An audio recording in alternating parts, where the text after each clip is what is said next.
You're listening to The Voice of Russia in London. I'm Alice Lanyadoo. Welcome to Curtain Up, the show about Russian culture in the capital. We've got news and views about the capital's most exciting cultural events with a Russian flavour. I'm joined today by Julian Gallant, the director of Pushkin House, the mecca for Russians and Russophiles in London. Julian, welcome. Hello, nice to hear.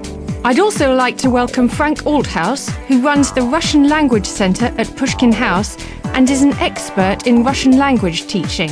Welcome to the studio, Frank. Thank you very much. Frank, I'd like to start by asking you, why did you set up a school in 1992 in the UK to teach Russian language to Brits? Well, I'd spent some time in Russia in 1990 and 91 in Moscow, and there seemed to me to be quite a lot of slightly downcast foreigners there. And I rather thought that the reason they were possibly a little bit miserable was that they didn't speak good enough Russian.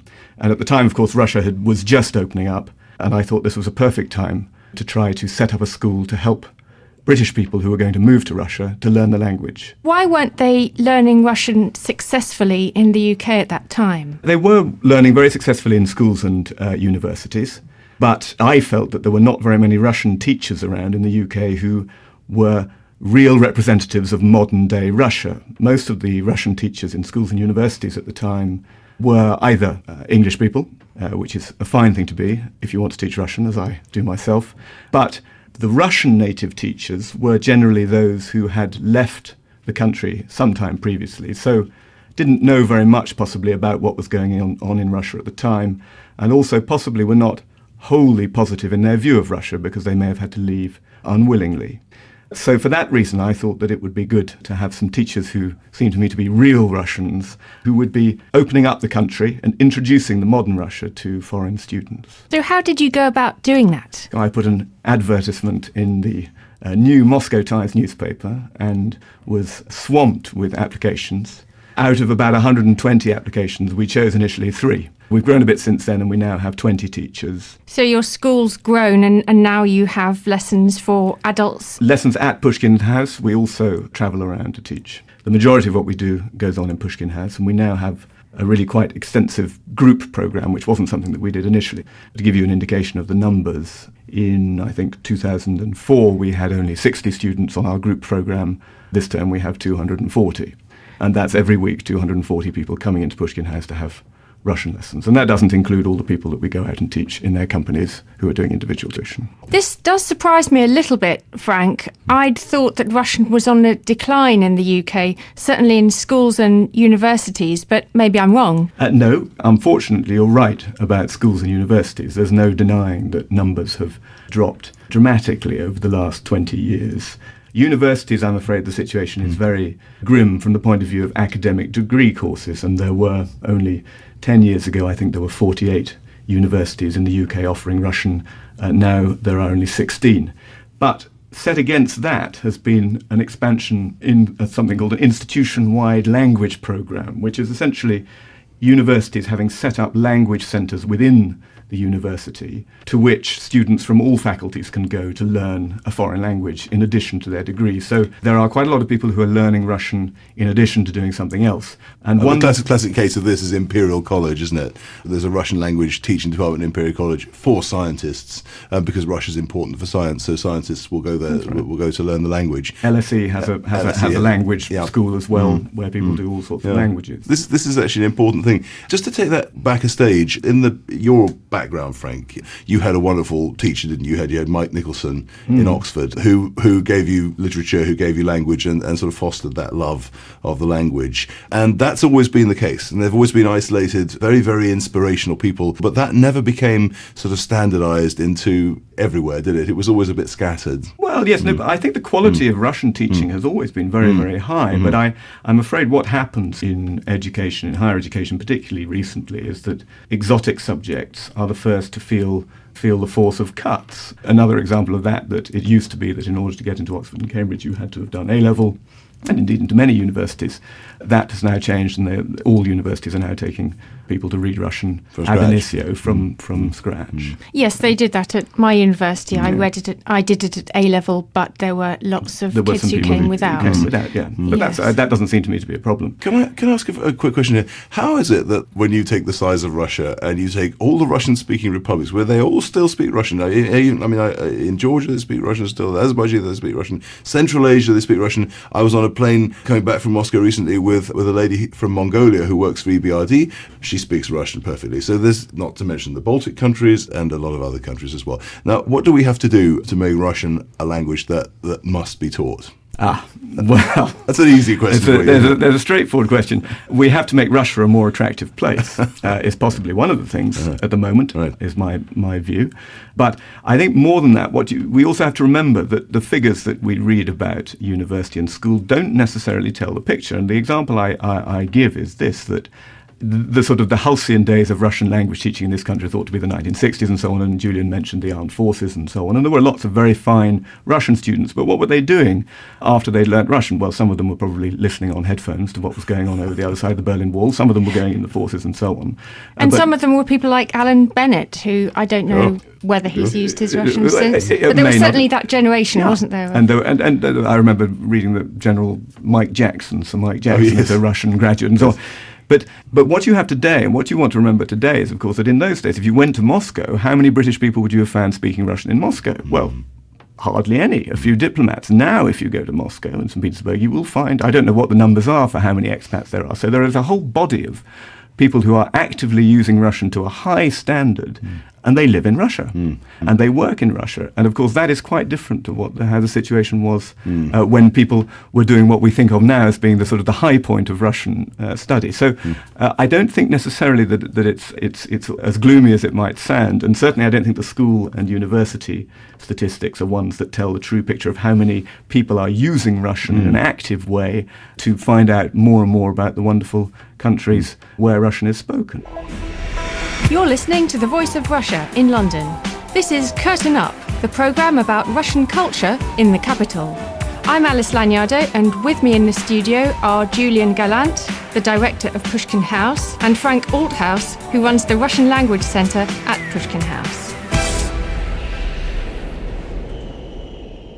And also, you talk about Russia having to perhaps become a bit more attractive. Maybe politically there are certain issues going on, but culturally there's so much going on between the UK and Russia at the moment. Ballet, music, films, exhibitions, something on every week in London or in Moscow or in St. Petersburg. It seems there's so much cultural exchange plus the internet that in terms of it being attractive culturally, that there's a lot to be attracted to. There's never been more. We were talking earlier before we came on air about how access to Russian language and Russian culture 20 years ago was nothing compared to what it is now. You mentioned that you can go online now, you can watch a huge back catalogue of Mosfilm classics, subtitled as well if you need it, online. I remember I used to scour the bookshops of Moscow or the kiosks to try and pick up a couple of DVDs or CDs, videos, to bring back to show people. And now you can get it all. You can get the BBC, you can get Voice of Russia, you can get all these... So studying Russian's really more fun nowadays? Oh, it's infinitely more fun. It was quite fun when I studied it as well, but in terms of the live access to the language, it's incomparable. Yeah. And you really do need the language. I mean, we've all those people who've worked in Russia for 8 or 9 years and never learnt a word of Russian and had a good time and left the country without ever learning it. But this is really only ever going to be a half an experience in Russia, isn't it? You actually do need. I don't know which level you need, but for me, certainly, if you want to engage in Russia, you need the language. I agree with that, but I think the point about the level is interesting because I do think that I give two examples. In many ways, the most successful student I ever had was a man in his 60s with a memory like a sieve, absolutely no aptitude for language whatsoever. And we toiled and we toiled and we toiled. But I knew that every single word I taught him, he was going to use. And he went in and he ran a major Russian oil company. And he engaged, and people absolutely respected him because they knew that he had put an enormous amount of effort into trying to speak Russian. And the fact that he wasn't necessarily particularly good at it didn't matter at all. It showed it was an enormous sign of respect. Yes, and it's not just respect; it's an enormous clear signal of commitment that you're taking Russia seriously and you're there for the long term. Do you think that it helps if you're learning a language that you will develop your language better if you are fundamentally interested in other people and understanding them and their culture? Yes, I think certainly this goes back to what you were saying about the culture, an interest in the culture. It's not fundamental to the ability to learn a language, but it makes an extraordinarily exciting add-on. And we do things when we're learning the alphabet. We look at theatre playbills, we look at TV timetables, this sort of thing. And it's great when people sort of alight upon a word that they recognise and think, oh, it's that's what that is. So certainly for anyone listening, don't be daunted by the prospect of learning Russian. Just go to Pushkin House, sign up for some lessons and get started. There's no reason to be daunted at all. Right. People make the mistake of, sometimes they look at Russian and they think, oh my goodness, I can't even read what that word says. How am I ever going to be able to speak this? And the alphabet, I think, is not by any means the biggest problem that Russian poses. It's a red herring, isn't it? It is. And undoubtedly, in any learning process, there are plateaus and there are levels, there are stages that you go through where you think, crikey, I'm not sure I'm ever going to get any further, but that is not the case necessarily. I say about Russian, you get an enormous return on your investment in terms of what you can do with it. I so agree. Yes. You will in Moscow certainly get people speaking to you in English, but the comparison I sometimes draw, I once went to Portugal and I felt absolutely hopeless. I thought I haven't even got 2 words of Portuguese here. With that sort of language and with a language like Russian, a little goes a very long way. It's quite extraordinary. You can travel around nations of such vast difference. You come at this great success of the Soviet Union, this bilingual thing, which was one of the great sort of miracles of language, wasn't it? That hundreds and hundreds of different languages, but they all speak Russian. And you can go to all around the Caucasus, you can go all around Russia, you can go to the Far East. One thing I should say is that Frank has actually developed his own teaching method, have you not? I'm going to have to slightly disagree with you. I have not invented any method particularly, but what we have done is written our own textbook, which certainly includes some of what I would consider to be the best practice from other textbooks and some of our own. No, I was given a book called Learn Russian in 5 days, and then I thought, well, if they succeeded, then my job is done. But you improved on some of the phrases that were in the traditional textbooks. So give us an example of the... well, there was there was a wonderful textbook that was around in the 30s, which was called Practical Russian, I think, and it was Russian for everyday usage, and one of the dialogues involved Mr. and Mrs. Petrov and Mr. and Mrs. Smith on a cruise coming into Leningrad, and they were playing bridge, and one of the survival dialogues involved sort of things like, I said 4 no trumps, that's 36 below the line, I think, Mr. Petrov. So the language has moved on a little bit since those days. Just a bit. Well, thank you very much. I just must mention a few things that are going on in London this week. The Russian Embassy has launched a competition to mark the anniversary of the War of 1812. They're calling on school children and students in the UK to write essays, poems and blogs in English and in Russian. The idea is to get children interested in a war that's not as well known in the UK as it is in Russia, and there'll be lots of other events this year to mark the 200th anniversary of the war. If you want to find out more, please visit www.russemb.org.uk/1812/2. And looking at other cultural events in London this week, on the 26th and 27th of June, the first translation of a little-known Nabokov play into English is being performed in a rehearsed reading at Pushkin House.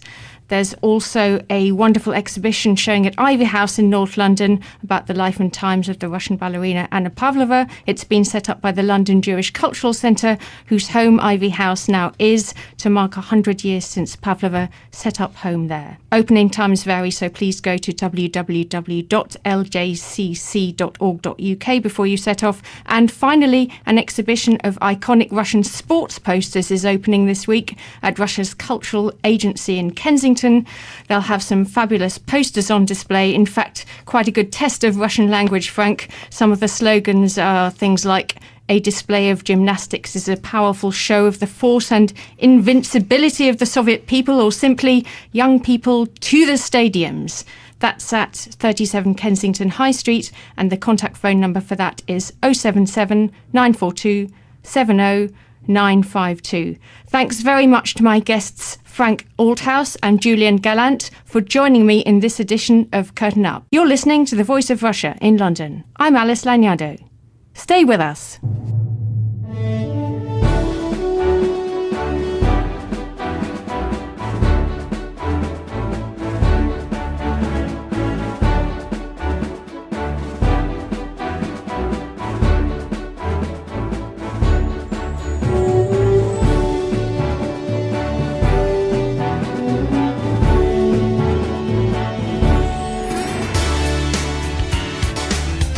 This is the Voice of Russia.